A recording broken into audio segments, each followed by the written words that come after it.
और primarily mains में notes making का क्या तरीका रहता है, क्योंकि हम लोग जितने भी क्लासेस के अंदर नोट्स बना भी रहे हैं, वो नोट्स के पीछे प्राइम ऑब्जेक्टिव क्या है कि वो जो नोट्स क्लासरूम के अंदर बन रहे हैं वो नोट्स हम लोग बहुत प्रीलिम्स ओरिएंटेड हैं कि कॉन्सेप्ट को समझ रहे हैं, चीजों को लिख रहे हैं।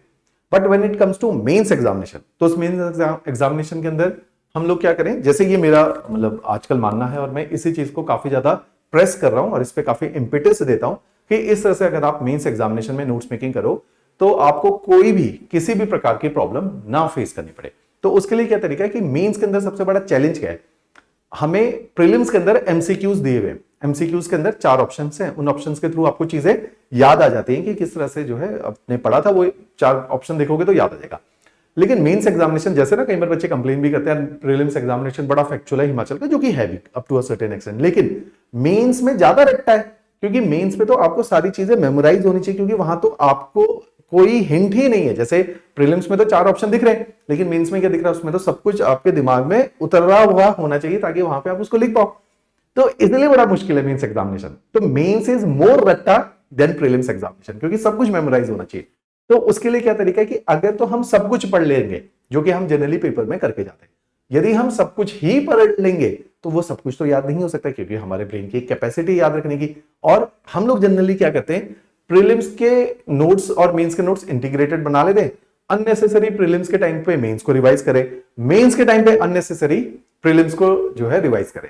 तो ये बहुत बड़ी गलती हम लोग करके जाते हैं।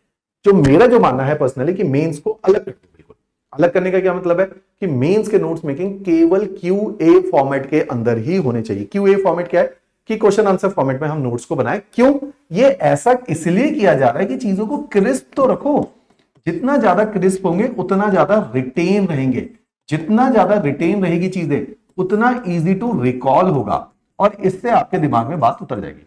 मोटा मोटा 3 मेजर एरियाज रखो आप इसके लिए कि 3 एरियाज में काम करना है। क्या सोर्सेस क्या रख रहे हैं, हम लोगों ने आपको मेंस क्वेश्चन बैंक देते हैं हमारी क्लासेस के अंदर। मेंस क्वेश्चन बैंक इसका एक इंपॉर्टेंट सोर्स है, क्योंकि वो नए पैटर्न पे लिखा गया है।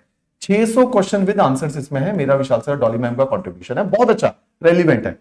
फिर आपका इस साल वालों के लिए तो इस साल का अतुल्य बैच चल रहा है, अगले साल वालों का फिर एक अतुल्य बैच चलेगा जिसमें 600 से 800 क्वेश्चन आपको जो है प्रैक्टिस करवाए जाएंगे क्लासरूम के अंदर इंटेंसिवली। और उसी बुकलेट्स में से, जैसे इस साल हमने बुकलेट प्रिंट करी, उसी बुकलेट से पेपर आपका काफी हद तक फंसेगा।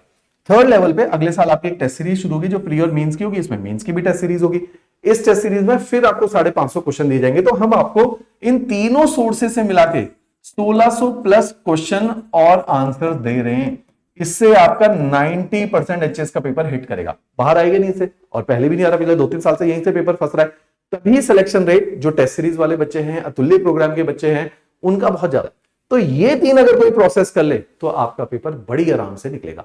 तो इस चीज के ऊपर आप लोगों ने काम करना है कि अपने मेंस के नोट्स प्रीलिम्स के नोट्स से अलग रखने हैं और उसके अंदर नोट्स के ये 3 सोर्सेज रखिए, इससे आपका पेपर शॉर्ट निकलता है।